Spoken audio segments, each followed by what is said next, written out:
E os meus pensamentos, eu dizia assim, não precisa mais de pregação, porque o Miquel já falou, teve testemunho dos irmãos, e foi muito, de certa forma, edificante ouvi-los e poder aprender com vocês. E na fala dos irmãos, eu me lembrei, como a Janice falou do eco, né? O eco foi de grande importância na minha vida espiritual. Foi através daquele envolvimento que Deus nos chamou para hoje servir a Ele de forma integral no ministério. E eu me lembro de algumas viagens que a gente fez, uma em especial para o Pirangi, a qual o pastor Laerte estava dirigindo o Opala de Urbano, junto com algumas irmãs.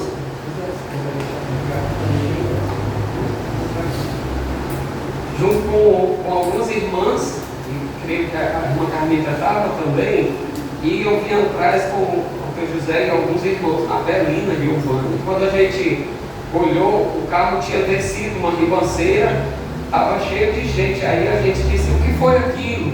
E quando a gente olhou, era o carro que o pastor Laerte estava dirigindo, né? E graças a Deus que não aconteceu nada de grave nesse sentido. Essa descida dele na parede azul, de repente surgiu muitos homens para ajudar a segurar o carro e colocar de volta. E um outro momento foi aqui, né, Manuel, né? Os irmãos lembram que o pastor Laerte, ele gostava de pregar. Às vezes, aí o tempo passava, e eu lembro que o irmão Noé estava ouvindo uma pregação aqui numa escola dominical, e alguém falou, não sei quem foi, mas o tempo já estava, acho que 1h20 ou quase 1h30 de estudo, era a pregação do pastor, e o Noé disse, continua, pastor, continua. Ele estava desejando ouvir a pregação naquele dia. Então são momentos que ficam na nossa memória, né? Atos 2, do verso 42 ao 47. É com certeza um dos textos mais conhecidos do livro de Atos. Vamos então ler esse texto. E perseveravam na doutrina dos apóstolos, e na comunhão, no partir do pão e nas orações. Em cada alma havia temor. E muitos prodígios e sinais eram feitos por intermédio dos apóstolos. Todos os que criam estavam juntos e tinham tudo em comum. Vendiam as suas propriedades e bens, distribuindo o produto entre todos, à medida que alguém tinha necessidade. Diariamente perseveravam unânimes no templo, partiam o pão de casa em casa e tomavam as suas refeições com alegria e singeleza de coração, louvando a Deus e contando com a simpatia de todo o povo. Enquanto isso, o Senhor lhes acrescentava dia a dia os que iam sendo salvos. Vamos orar mais uma vez. Obrigado a Deus por tua palavra, nos ajuda a compreender a tua palavra, nos ensina através de cada versículo. Se precisa algo ser corrigido em nossas vidas, usa a tua palavra. Se algo na nossa vida precisa ser aperfeiçoado, usa a tua palavra, e que nós possamos de fato viver como igreja do Senhor, e assim possamos levar o Evangelho e testificar através principalmente da obra que o Senhor faz em nossa vida primeiro, e assim o Senhor usa a nossa vida na vida dos outros. Nós oramos no nome de Jesus. Amém. Nosso tema geral, irmãos, é igreja, é tempo de renovar as suas forças no Senhor. É interessante, irmãos, porque esse texto de Atos, ele fala sobre a igreja. É como se fosse um termômetro da alma coletiva. É como se nós pudéssemos olhar para esse texto e pudéssemos, através dele, perceber que a igreja, ela é viva. A igreja, ela é um organismo vivo, mas que ao mesmo tempo a igreja ela pode se cansar. A igreja ela pode passar por dificuldades, ela pode muitas vezes desistir daquilo que Deus colocou para ela, e isso acontece com a vida de cada um em determinado momento. Nós queremos desanimar, queremos desistir, como eu falei ontem à noite. Só que quando nós olhamos para a igreja ela precisa, para que ela não chegue ao desânimo completo, ela precisa estar ligada à fonte. Ela precisa estar ali enraizada na fonte, para que ela então sobreviva. Quando a igreja, de fato, ela não vive essa conexão, quando a igreja ela não está ligada à fonte, ela não vai ter vigor, ela não vai ter ânimo. Por isso que seus irmãos têm atentado desde sexta, nós estamos falando de um retorno às Escrituras.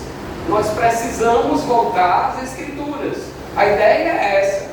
Uma igreja que começa a sair das Escrituras, ela começa a esfriar, ela começa a olhar para o que o mundo está fazendo com ela, para as atrações do mundo, e ela deixa de servir ao Senhor.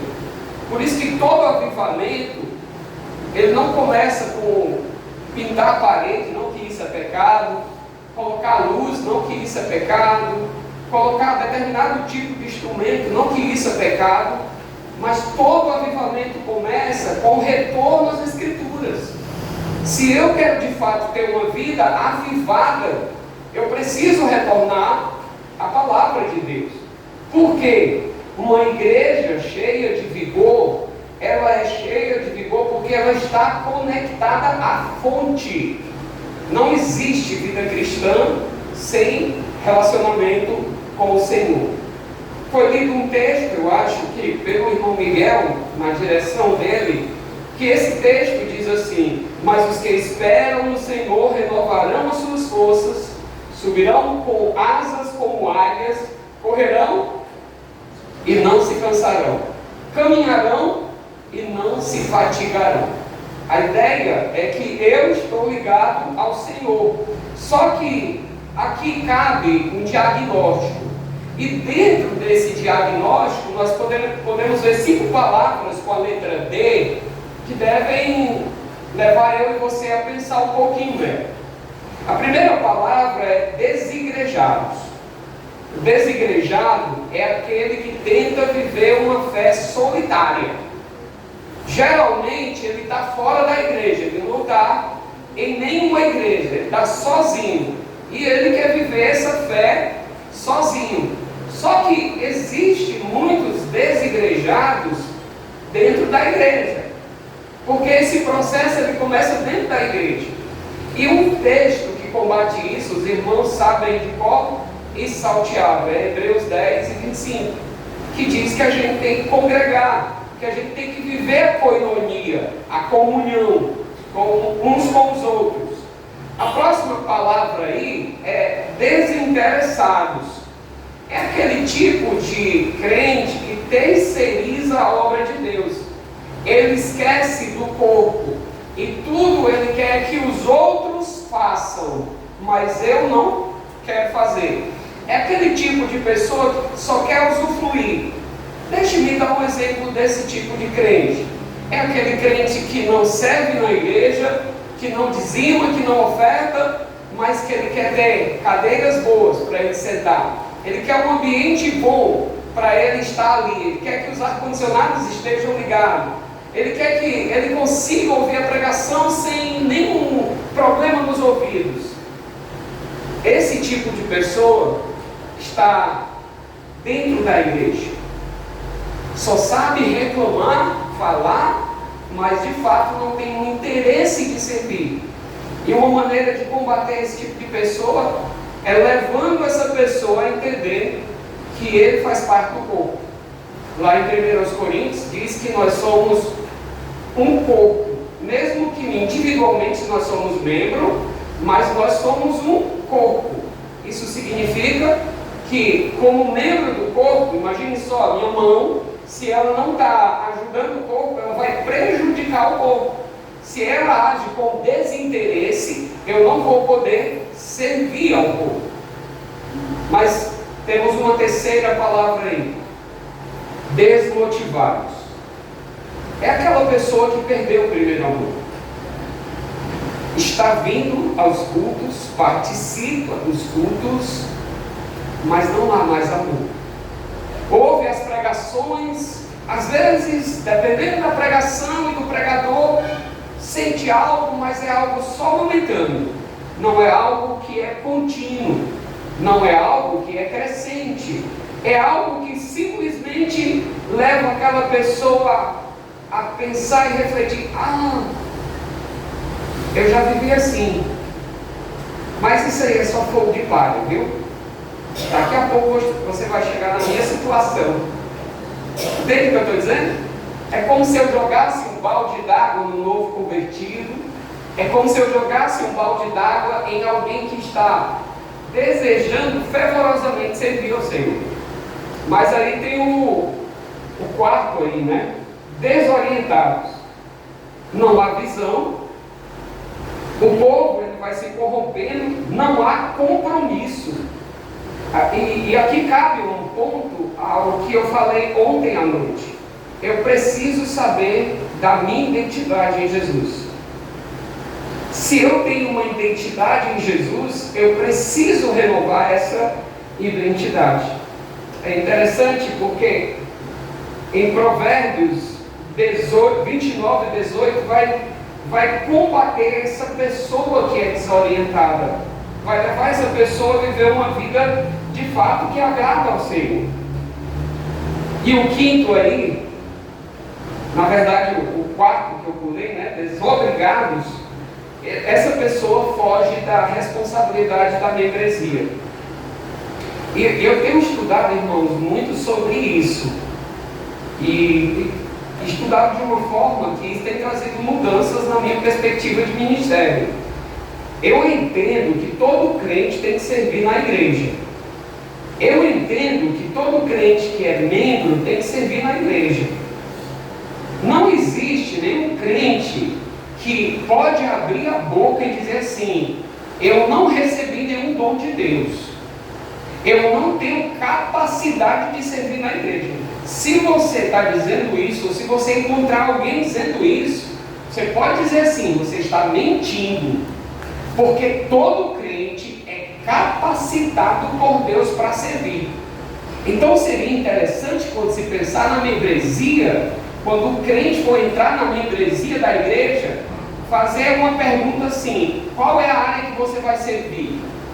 Você só vai entrar na membresia se você servir. Às vezes, quando a gente pensa em alguém entrar na membresia, é só porque passou por aquele curso de batismo. Mas depois essa pessoa fica como alguns crentes na igreja sem servir. E uns crentes ficam sobrecarregados e outros estão ali só de braços cruzados, reclamando e esperando que aqueles sirvam. E isso, de certa forma, nos leva a entender que existem barreiras nessa igreja específica que eu estou falando, ou em qualquer igreja que tem esse grupo de pessoas aí.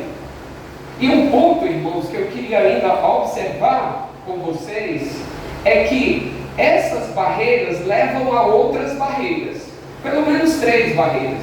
A primeira é a religiosidade, certo? Essa religiosidade, ela está muito ligada ao legalismo. A gente tem que entender que legalismo é pecado. A gente tem que entender que a religiosidade, ela se torna pecado também. Por quê? Porque a religiosidade, ela dá uma aparência de piedade. As pessoas podem olhar para mim e ver uma piedade aparente. Uma piedade que, muitas vezes, ela não tem o poder de Deus. Ela não tem a direção do Espírito Santo. E você deve lembrar o sentido da palavra hipócrita no Novo Testamento. Um hipócrita é um ator. Ele finge que é, mas ele não é. Assim é um legalista. Ele finge que está servindo a Deus, mas ele não está. O legalista, ele centraliza ele, sou eu. E tudo gira em torno dele, não de Deus transformar a vida dele.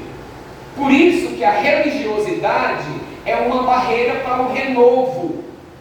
Por isso que a religiosidade é uma barreira para que o meu relacionamento com Deus tenha uma entrega maior. Porque sempre eu vou achar que eu estou no controle. Mas existe uma segunda barreira aí, a superficialidade. A religiosidade leva à superficialidade. E o que seria, pastor, superficialidade? É simples. Tiago 1:22. É ouvir e não praticar. Lá vai dizer, tornai-vos, pois, praticantes da palavra e não somente ouvintes. A superficialidade é construir a minha casa na areia. Mateus capítulo 7. Veio tempestade, veio o vendaval, vem a chuva e derruba a minha casa. Sabe por quê? Porque eu estou vivendo uma vida cristã superficial. Eu não tenho de fato um profundo relacionamento com o Senhor. E muitas vezes, irmãos, o religioso superficial, ele parece um super crente, mas no final das contas, vem o terceiro ponto aí, a libertinagem. A libertinagem, ela tem muito a ver com usar a liberdade para dar ocasião à carne. Você consegue perceber os extremos aqui? O legalista, ele é super conservador. Nele. O liberal, ele é super solto nele. E não há uma centralidade ou um retorno às Escrituras. Isso deve levar a gente a pensar um pouquinho, irmãos. Às vezes, a gente quer combater o liberalismo de uma forma bem intensa. Mas da mesma forma que a gente combate o liberalismo, a gente tem que combater o legalismo. Porque eu posso ir para os dois extremos. E os dois extremos me levam a uma vida superficial em Jesus. E aí, diante disso, eu queria que você pudesse pensar em 4 pilares, baseado no livro de Atos aí, que nos levam ao verdadeiro renovo que nós estamos aqui estudando. Nós oramos, né? Para que esse momento fosse usado por Deus para trazer esse renovo para a nossa vida. E nada melhor do que a gente aprender com uma igreja que passou por isso. A igreja primitiva. E o primeiro renovo, ele começa exatamente com as Escrituras. Versículo 42 e 43 nos diz assim: e perseveravam na doutrina dos apóstolos e na comunhão, no partir do pão, nas orações, em cada alma havia temor, e muitos prodígios e sinais eram feitos por intermédio dos apóstolos. O primeiro ensinamento que nós podemos aqui ver é o renovo na mente. Lembrando que em Romanos, capítulo 12, versículo 1 e 2. O renovo na mente, ele vem quando nós nos apegamos à doutrina. E aqui, doutrina tem a ver com as Escrituras, os ensinamentos de Jesus. A igreja, ela renova suas forças quando ela volta a ter fome pela palavra de Deus.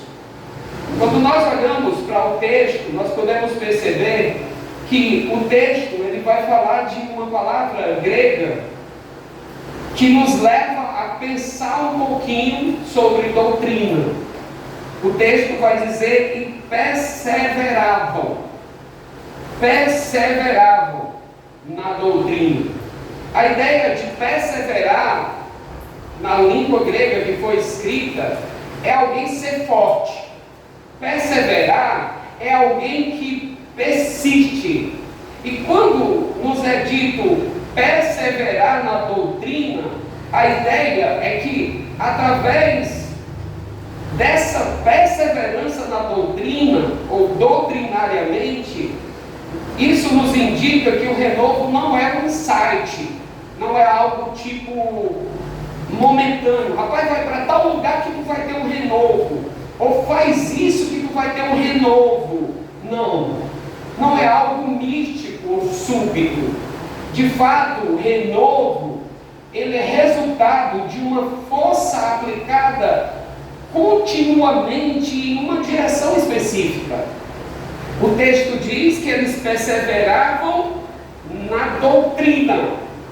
Então, se eu quero ter um renovo na minha vida, eu preciso intencionalmente levar minha vida à doutrina.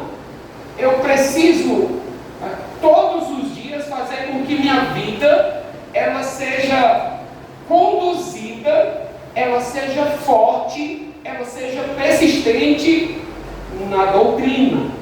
Interessante é que quando nós olhamos aqui que esses perseveravam na doutrina, eles não estavam simplesmente ouvindo por ouvir. Eles estavam, acima de tudo, procurando uma doutrina que pudesse fazer com que eles pudessem ser transformados. É como se eles pudessem aderir ao ensinamento e o ensinamento transformasse a vida deles, meus irmãos. Quando nós pensamos em doutrina aqui, tem uma palavra grega que os irmãos conhecem, o didaquê. E a ideia do didaquê, diferente de muitos discursos emocionais, é um corpo sistemático de verdades, de ensinamentos que levam a pessoa a conhecer Cristo. Vamos pensar aqui na doutrina de Cristo, cristologia. Então, o didaquê seria um corpo de ensinamentos sobre Jesus que eu e você vamos aprender sobre as duas naturezas de Jesus, sobre o esvaziamento de Jesus, sobre o nascimento virginal de Jesus. O didaquê seria isso. Então nós podemos, quando lermos esse texto aqui, nós podemos perceber uma igreja que estudava. Uma igreja que estudava. Eram crentes que provavelmente estavam juntos estudando. Eram crentes que decoravam versículos. Eram crentes que compravam, pensando na época talvez não tinha tanto, mas eram crentes que investiam espiritualmente na sua vida. Sabe aquela ideia de você fazer um curso e se reciclar? Sabe aquela ideia de você comprar um livro, comentário de 1 Pedro, comentário de Atos? Sabe aquela ideia de você comprar um livro sobre casamento, que você pode investir na sua vida familiar? Eram crentes que estudavam. Não eram crentes que simplesmente ouviam uma pregação no domingo e na quarta ia para casa e a Bíblia passava a semana toda fechada. Não. Eram crentes que conheciam as Escrituras. E nós poderíamos dizer aqui algo que deve levar eu e você a pensar. O renovo, ele vem pela compreensão racional da revelação. E novamente eu me reporto ao texto do irmão Miguel leu, lá de Neemias. O texto era explicado, o povo ouvia o texto e o povo entendia o que o texto estava dizendo. Era um tipo de pregação expositiva que o povo compreendia o que o pregador estava dizendo. E ao compreender, lá o texto vai dizer que o povo se humilhou diante do Senhor. Então, o perseverar aqui na doutrina fazia com que esses irmãos tivessem uma mente renovada e não aceitassem as misturas teológicas que geravam fadiga na vida deles. E isso é importante aqui porque, irmãos, nós estamos em Atos capítulo 2. Atos tem 28 capítulos. Se eles não tivessem essa base aqui, talvez eles não chegariam no capítulo 28. Vocês estão entendendo o que eu estou querendo dizer? A base bem feita vai fazer com que eu chegue mais longe. Se eu não tiver uma base sólida, vou dar um exemplo para vocês. Se a igreja Manuel não tiver uma base sólida das Escrituras e não perseverar nas Escrituras, na doutrina, na palavra, ela não vai completar 100 anos, não. Ela vai morrer. Estão entendendo o que eu estou querendo dizer, pessoal? E aqui tem 2 pontos. Nós observamos no testemunho dos irmãos um momento de transição dos plantadores para os filhos dos plantadores. Cleante, ele falou algo aqui também relacionado a isso. Nós estamos vivendo esse momento, mas a próxima geração, como vai ser? Os filhos dos irmãos aqui, por exemplo, o filho do irmão Antônio Carlos, o filho do irmão Antônio José. Como vai ser a próxima geração? Tudo começa aqui. Como tudo começou na plantação. E o processo vai caminhando. Mas se há uma perseverança, o retorno às Escrituras faz toda a diferença. O texto diz que eles perseveravam na doutrina dos apóstolos, aí continua, né? Comunhão, partir do pão, nas orações. Por quê? Isso fazia parte das Escrituras. Isso fazia parte da doutrina. E o que me encanta no verso 43 é quando diz: em cada alma havia temor. Resultado da perseverança na doutrina. Você percebe que quando você ensina um crente, você não precisa ficar cobrando dele. Quando você ensina as Escrituras, você não precisa ficar no pé dele. Sabe por quê? Porque as Escrituras vão mudar a vida dele. Vai transformar a vida dele.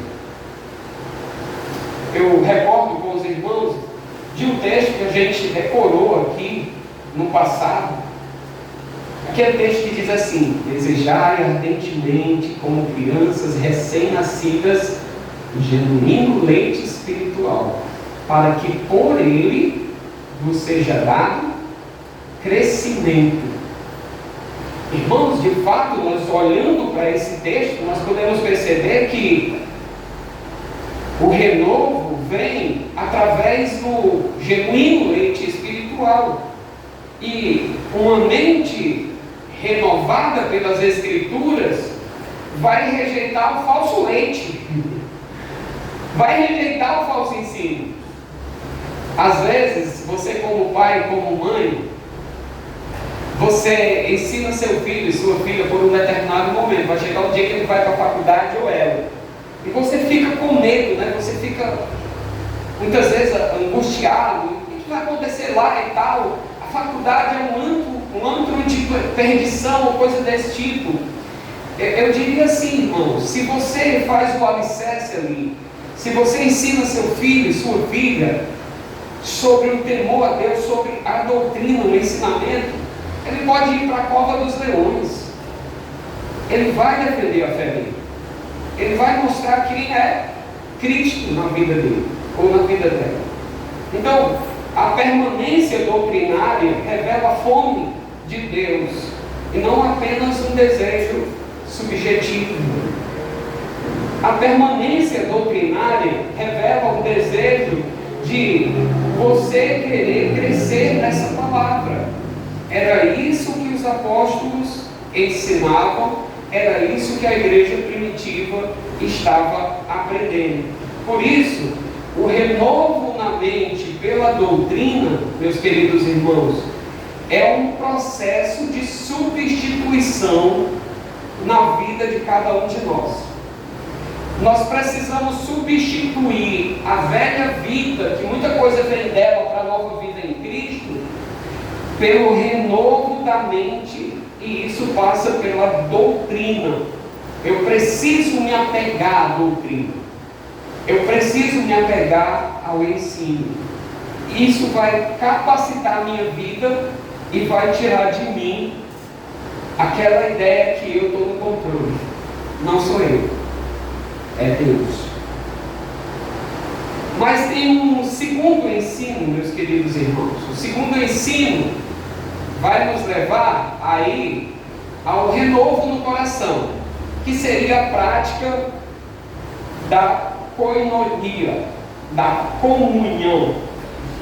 A igreja, ela deixa de ser um ajuntamento e ela se torna uma família. E isso é interessante porque o versículo vai dizer, 44, todos os que criam estavam juntos e tinham tudo em comum.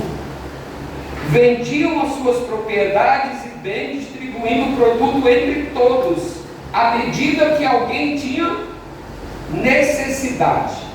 Diariamente perseveravam unânimes no templo, partiam pão de casa em casa e tomavam as suas refeições com alegria e singeleza de coração.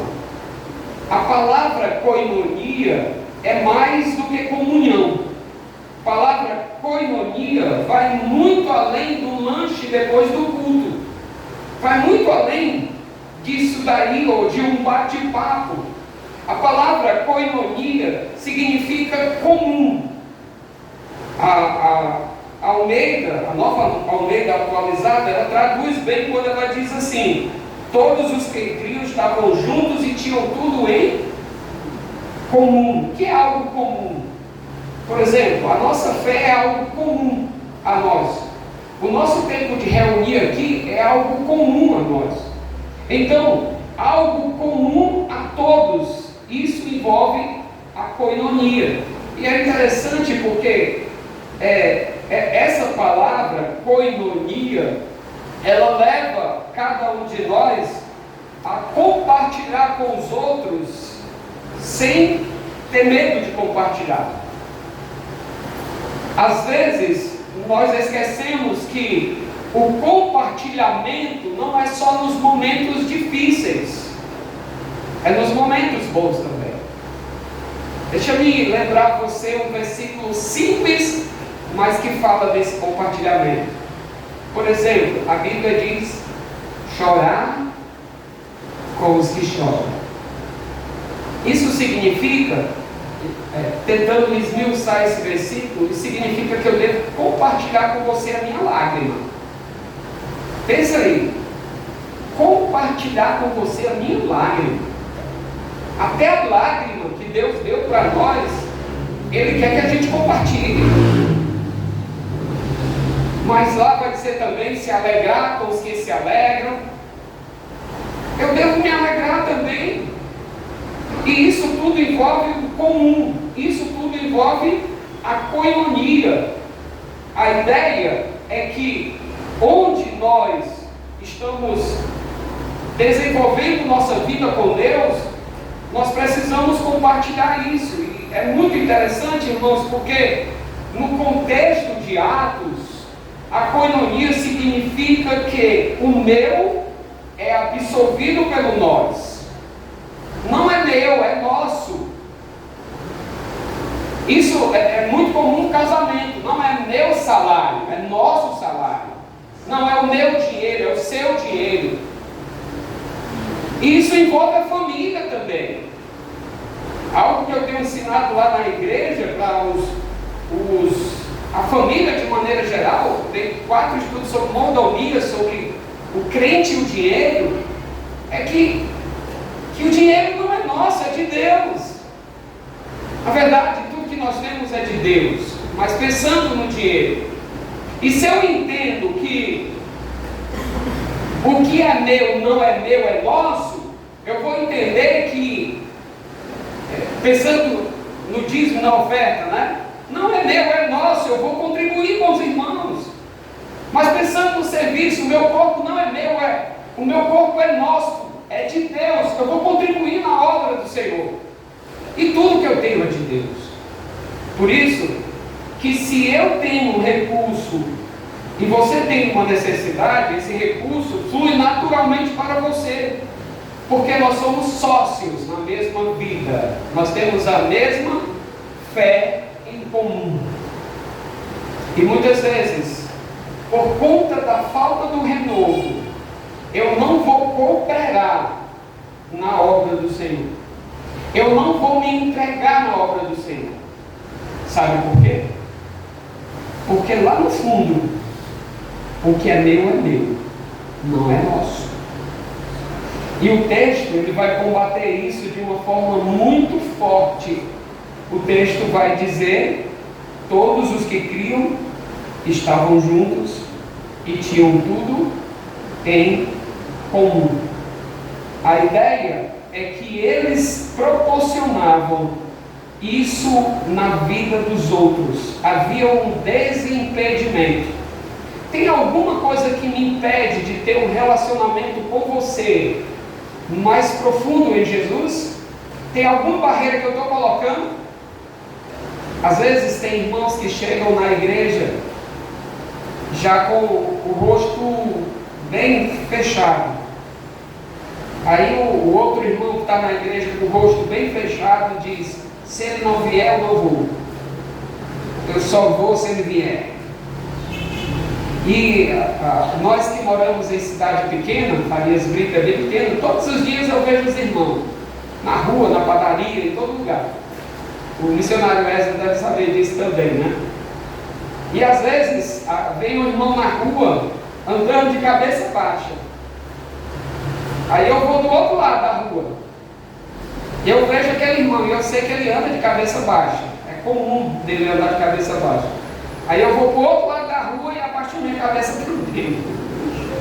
E aí a gente vai se dar de frente: ô meu irmão, bom dia, como é que vai, né?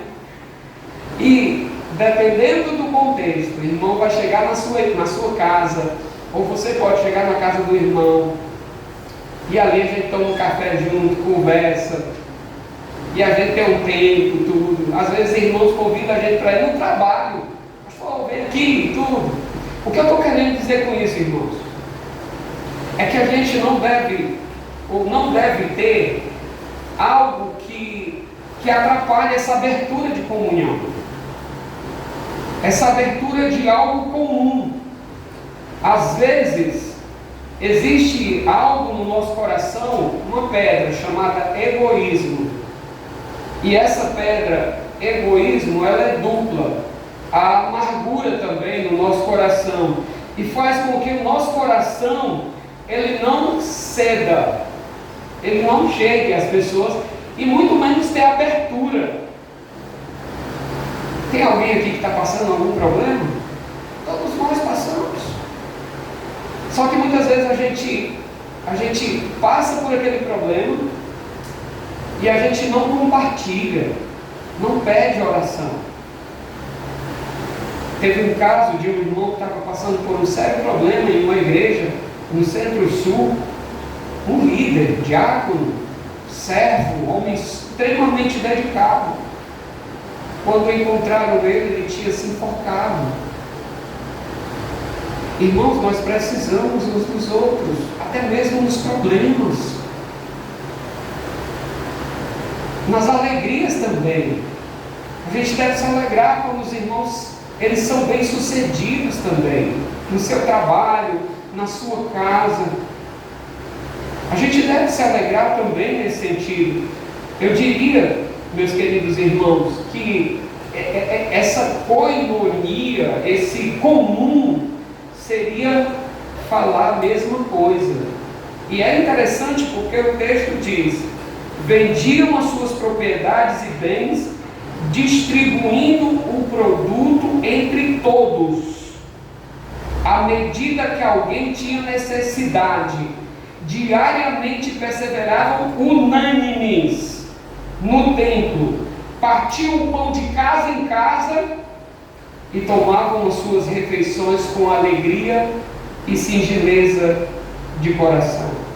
Aqui nós podemos perceber o amor compartilhado, o amor que as pessoas tinham umas pelas outras, faziam com que os pecados fossem confessados, faziam com que as portas fossem abertas, porque a primeira porta que tem que abrir é a porta do coração.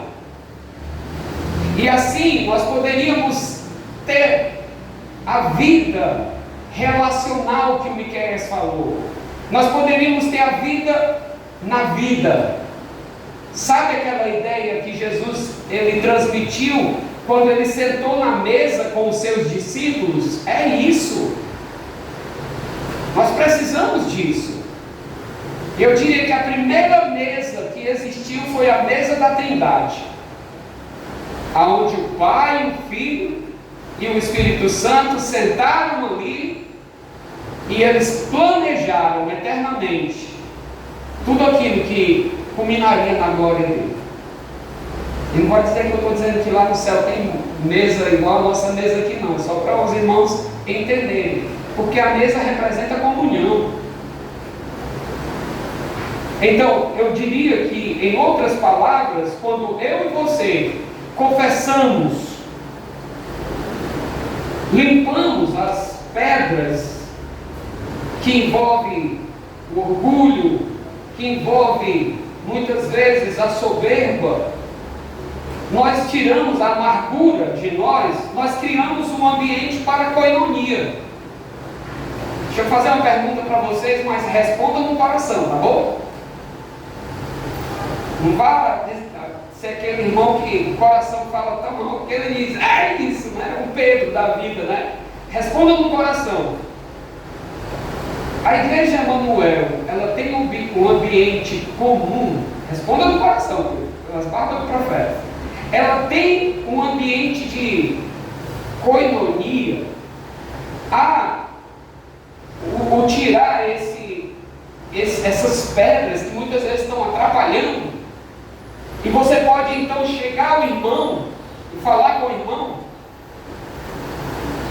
E você tem a liberdade de chegar para o irmão e contar algo que você está passando. Isso é a coinonia. Isso é a comunhão. Às vezes nós queremos chegar, muitas vezes, contando as coisas boas que a gente tem, não é não? Eu sou o cara. Eu sou isso. Parece muito com a parábola, né? Lembra? Senhor, eu não sou igual a esse aqui, Senhor. A gente tem que ser igual ao outro. Tirar tudo aquilo e dizer, ser propício a mim, Senhor, eu sou pecador. Eu não sou digno de estar na tua presença. De fato, o Senhor Jesus diz assim, novo mandamento vos dou, que vos ameis uns aos outros, assim como eu vos amei. E assim todos conhecerão que vocês são os meus discípulos, se tiverdes amor uns aos outros. Você já disse para algum irmão que ama ele? Eu já disse, pastor, para o meu esposo, eu amo ele. Já disse para minha esposa, eu amo ela. Irmãos, nós precisamos evidenciar o amor no nosso meio. Nós precisamos evidenciar a comunhão. E isso faz parte do renovo. Isso faz parte do retorno, de fato, a esse renovo. A sociedade grega, ela valorizava muito o amor a si próprio. A igreja primitiva combateu isso. Ela chocou o mundo naquela época quando ela evidenciou o amor baseado não em si próprio, mas em Deus e amar o próximo. A ideia seria, eu sirvo quem não tem como retribuir. Eu vou servir a você. Você não tem como me retribuir. Eu não devo servir porque você vai me retribuir. Eu vou servir porque eu amo você. Por isso que eu vou servir. Chegamos então ao nosso terceiro momento. O renovo no Espírito. O renovo no Espírito envolve a adoração que restaura. Quando você de fato adora verdadeiramente no Espírito, isso restaura a sua comunhão com Deus e a sua comunhão com a igreja. O verso 46, ele vai dizer assim: diariamente perseveravam unânimes no templo, partiam o pão de casa em casa, tomavam as suas refeições com alegria e singeleza de coração, louvando a Deus e contando com a simpatia de todo o povo. Até aí. A ideia aqui que nós podemos entender é que o culto deixa de ser um evento, mas o culto é um estilo de vida. Sabe por quê? Porque todo momento da minha vida eu estou adorando a Deus. Portanto, quer comais, quer bebais ou façais outra coisa qualquer, faça tudo para a glória de Deus. Se eu estou jogando futebol, eu estou adorando a Deus. Se eu estou capinando uma roça, eu estou adorando a Deus. Se eu estou vendendo um carro, eu estou adorando a Deus.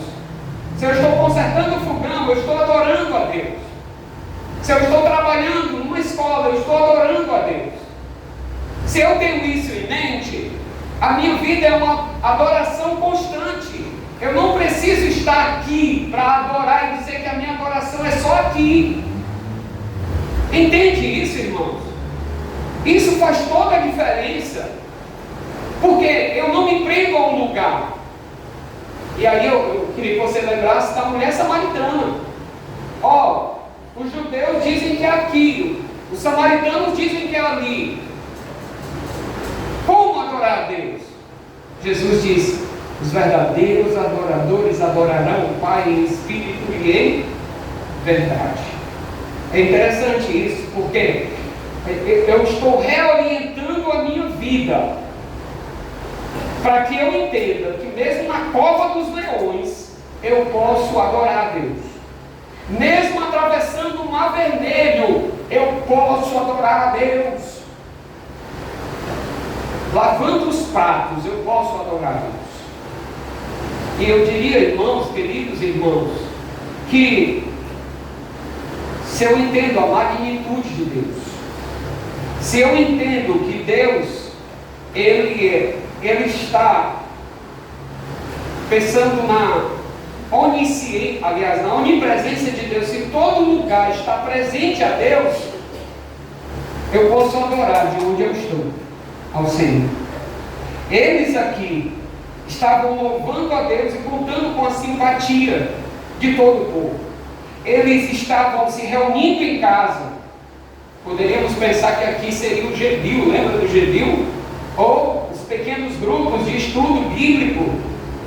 Eles estavam comendo, partiam o pão de casa em casa. Eles perseveravam unânimes no templo, mas eles tomavam também as suas refeições. Irmãos, isso tudo é vida cristã. Isso tudo é uma vida que adora e serve ao Senhor. Muitas vezes, quando tem uma criança aqui correndo no templo, né? Que não acontece, eu só lembro de Saulo, né?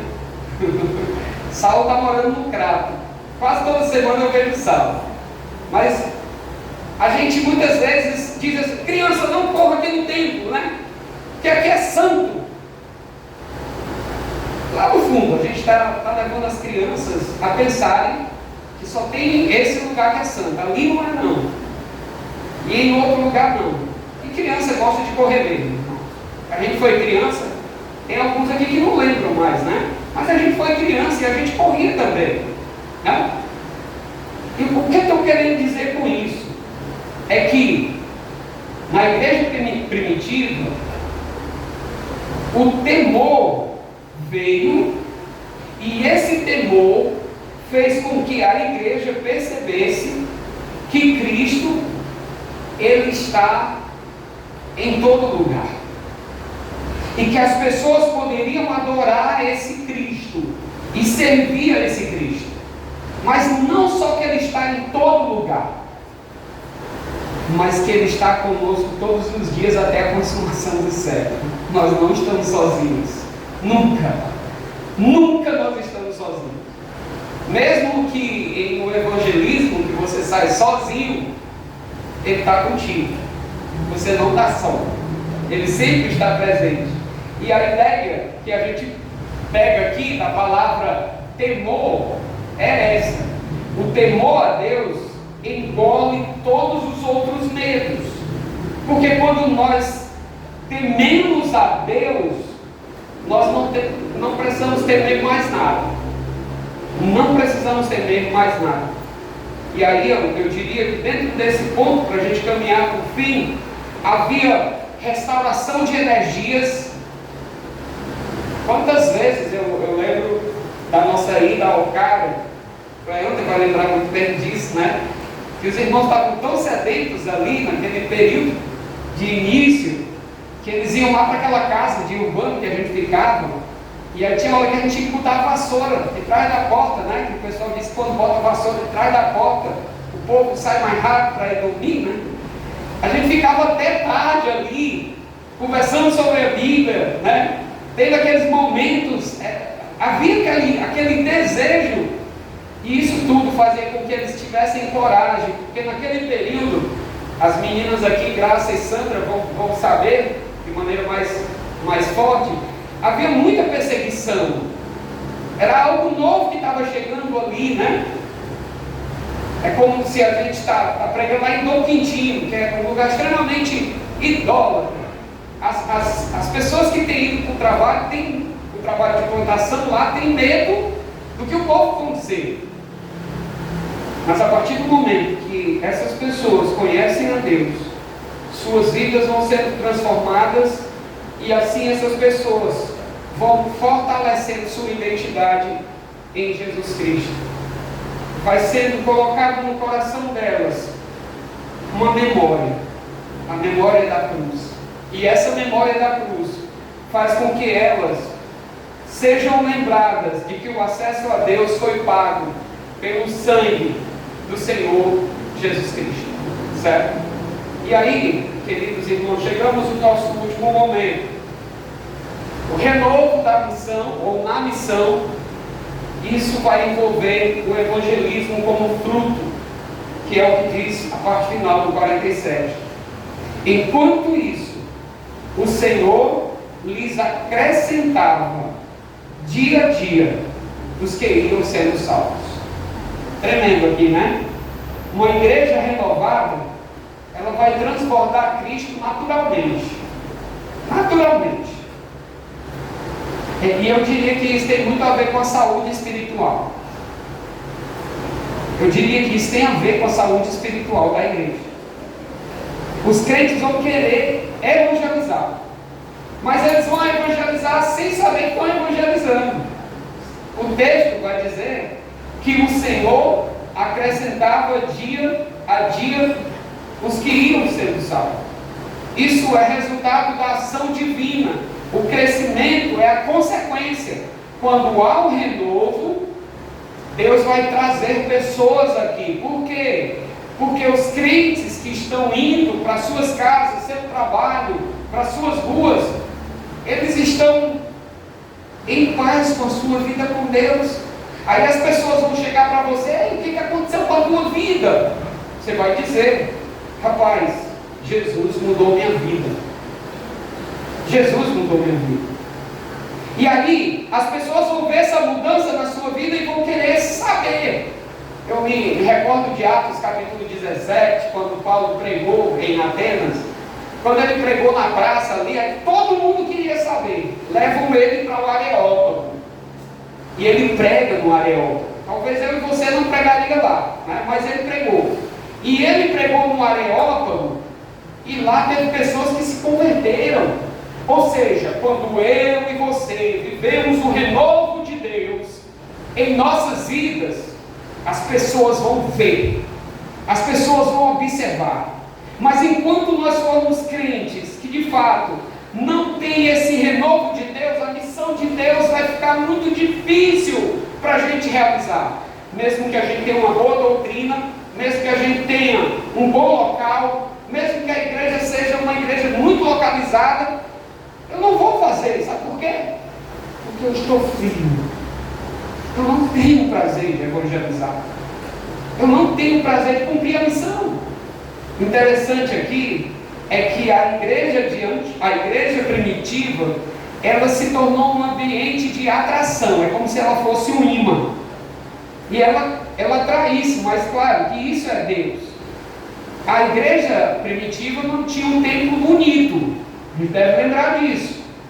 Ela não tinha uma tecnologia atual, certo? Era uma igreja que estava nascendo ali. mas ela possuía o que nenhuma igreja possuía naquele período. Ela possuía a graça de Deus transbordante na vida dos crentes. E o mundo via uma comunidade onde o perdão era real, onde o partilhar era real, onde a alegria era real, onde a entrega era real. Havia um grupo diferente surgindo ali. E esse grupo impactou todo aquele império, todas aquelas pessoas, ao ponto de sair pessoas dali e ir para o mundo pregar o Evangelho. É isso que acontece quando a igreja se entrega completamente nas mãos do Senhor. É isso que acontece quando você, como crente, se entrega completamente nas mãos do Senhor. Deus vai fazer com que a sua vida seja um instrumento nas mãos dele para levar outras pessoas ao Evangelho. De fato, meus queridos irmãos, o renovo, ele gera uma atmosfera sobrenatural que se torna comum. As pessoas não eram atraídas apenas por um discurso, mas por uma evidência. O evangelismo era transbordante de uma taça que já estava cheia. Sabe aquele crente que ele conversa com você em João 3,16, aí começa Romanos 5,8. Ele quer falar do Evangelho. Ele chega para comprar um negócio e pergunta assim: você conhece a Deus? Ele vai falar do Evangelho. Sabe por quê? Porque ele está transbordando do Evangelho.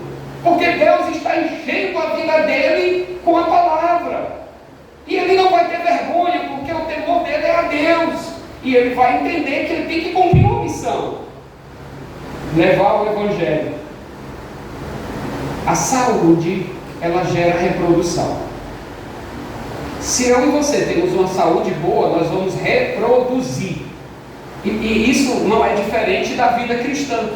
Se eu sou um crente que tem uma saúde espiritual boa, eu vou produzir em dois aspectos. Todo mundo aqui está discipulando todo mundo. Nós somos discipuladores. Certo? A igreja aqui, todo mundo está discipulando todo mundo. Mas todo mundo aqui também deve evangelizar. Todo mundo tem a capacidade de evangelizar. Você pode ser como a mulher samaritana, né? Dizer: eu conheci Deus. Ela não tinha muita teologia, talvez, ela não tinha muito conhecimento bíblico, mas ela tinha algo que foi comum a nós no início da nossa fé. Ela tinha Jesus. E isso fez toda a diferença na vida dela, certo? Então, igrejas em crise focam só em manutenção. Mas, de fato, igrejas que amam a Deus focam numa vida na vida. E o que seria focar na manutenção? É culto após culto. A igreja é só numa bolha. A igreja não sai para praticar o que ouviu. A igreja se prende ao ambiente, ao local, e tudo gira em torno da igreja. Eu não estou dizendo que a igreja não tem que aprender, não tem que perseverar na doutrina. Tem, mas a igreja, ela precisa sair. E isso envolve a nossa semana, a minha e a sua semana, o nosso dia a dia, certo? Lembre-se de uma coisa importante, meus queridos irmãos, para a gente ir para as aplicações. Uma igreja viva não apenas pesca, ela tem um aquário saudável, discipulado, ela tem condições térmicas e espirituais para receber quem chega. Imagine se chegasse 50 novos crentes aqui na igreja. Vamos pensar que isso aconteça hoje à noite. 50 pessoas se convertam hoje à noite. A igreja Manuel teria condições de cuidar dessas 50 pessoas que se converteriam hoje à noite? Sim, pastor, a gente botaria ela numa sala de discipulado. Será que cuidar envolve só isso? Colocar numa sala de discipulado? Pensem um pouco sobre isso, irmãos. Pense um pouco sobre isso. Lembre-se que a missão, ela não acontece só em saber que ela deve acontecer, ela precisa acontecer, certo? E aí a gente vai para as aplicações. Então vamos rapidamente para pensar e aplicar. Pense um pouco comigo e aplique. Primeiro, pense um pouco sobre com a verdade, que seria a dimensão intelectual e espiritual. A gente viu que o ensino dos apóstolos não era apenas um acúmulo de informações, como nós estamos tendo nesses 3 dias. Nós estamos recebendo muitas informações, e se tem alguma dúvida, os irmãos podem me procurar depois para tirar. Às vezes a gente pensa que ficou entendido algo, mas às vezes, se tiver alguma dúvida, você tem toda a liberdade para chegar e falar comigo. Mas não é um acúmulo de informações. Lembre-se, sem a verdade ou a verdadeira comunhão, nós apenas podemos ser um clube social, onde todo domingo a gente está aqui, toda quarta. E aí eu estou pagando esse clube social, meu dízimo e minha oferta. E aí eu vou cobrar desse clube social que eu estou pagando. Tem que ter boa cadeira, tem que ter o chão limpo, né? Tem que ter água gelada e tudo. Não é isso. O renovo que nós podemos perceber dessa dimensão intelectual e espiritual acontece quando a Bíblia deixa de ser um livro de regras e passa a ser a voz de Deus. E Deus fala comigo. E Deus confronta a minha vida. Ele dirige a minha vida. E isso começa na minha mente. Esse renovo começa na minha mente. Mas também com o próximo. Seria a dimensão relacional. Miqueias falou um pouco sobre isso. A koinonia é um laboratório da fé. E o que eu quero dizer com isso? É aonde a verdade que aprendemos é testada através de perdão, serviço, suportar uns aos outros. Porque tem irmão que é difícil de suportar, não tem? Eu sou difícil de suportar. Você é difícil de suportar você, mas não? Nós somos difíceis. Você já se olhou no espelho alguma vez e disse assim: meu Deus, Senhor, tem misericórdia de mim, Senhor. Às vezes eu não aguento eu mesmo.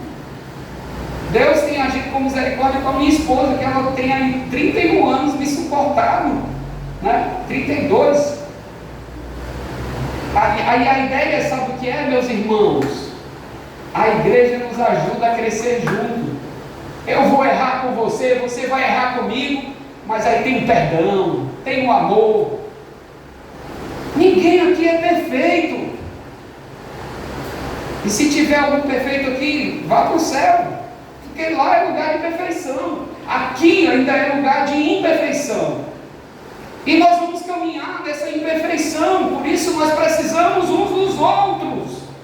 Por isso nós precisamos entender que uma igreja que se renova, ela rompe o isolamento. E ela faz com que o pilar do próximo garanta a espiritualidade que não seja egoísta, mas comunitária. É que nem aquela música, eu estava conversando com o missionário Wesley e eu lembrei dela. Eu acho que é: tropeça aqui, oi, cai acolá, mas depressa levanta e começa a andar. Ou então aquela outra música: eu preciso de você, você de mim, nós precisamos de Cristo até o fim. Nós precisamos uns dos outros. E talvez na nossa maneira de andar e viver, a gente está dizendo assim: eu não preciso de você, mas eu preciso. E isso envolve relacionamento. Isso envolve o retorno à mesa. Isso envolve o retorno ao que é comum. Mas em terceiro lugar, com Deus, seria a dimensão vertical. A adoração e a oração são combustível. É o momento de prestar contas, render graças e receber poder. É aqui onde a igreja reconhece que não trabalha pela própria força. E talvez chegue um momento que a gente diga assim: Senhor, eu não consigo. É um momento, o ápice da gente reconhecer, não é a minha força. E isso nos leva a entender algo importante. A igreja não é minha. A igreja tem um dom. E esse dom é Deus. E Ele comprou ela com o próprio sangue dele. Como nós vimos, irmãos entraram aqui e passaram, mas a igreja continua. Porque a igreja tem um dom, é Deus. E em último lugar, como a dimensão missionária. O evangelismo é a saída. Uma igreja que olha apenas para dentro, ela vai apodrecer, ela vai morrer. O que recebemos transborda para quem ainda não conhece a Cristo. E o renovo aqui é que a missão oxigena a igreja. Eu diria que pelo menos no tempo que eu vivi aqui, um dos melhores momentos da Emanuel foi aquele. Para aqueles que viveram naquela época, você lembra, essa igreja estava cheia, não apenas por estar cheia, irmãos servindo, se dedicando, se consagrando. Eu lembro quantas vezes a gente não saía para o evangelismo. Quantas vezes eu não fiz evangelismo aqui, esperando o pessoal sair da igreja católica aí, evangelizando aqui e outro grupo lá. Eu diria que quando a igreja está bem com Deus, ela vai querer se entregar a isso. Por isso eu concluo deixando uma frase para a gente pensar. É anônima essa frase, mas eu queria que você pensasse nela. Parece que ela não faz sentido, mas pense um pouquinho nela aí. Diz assim: o desequilíbrio é o maior perigo. Muita verdade sem próximo gera legalismo. Muito mundo sem verdade gera secularismo. Muita adoração sem mundo gera um gueto espiritual. A ideia é que esses 4 pilares que eu falei aqui, eles têm que andar junto. Se uma igreja conhece muito doutrina e não pratica, vai ser um gueto espiritual. Se uma igreja só se reúne para adorar, mas ela não vive a missão, de certa forma isso vai fazer com que essa igreja ela não alcance o mundo. Mas se uma igreja ela tem muito a verdade, mas ela não se aproxima das pessoas que precisam dessa verdade, essa igreja vai se tornar uma igreja legalista.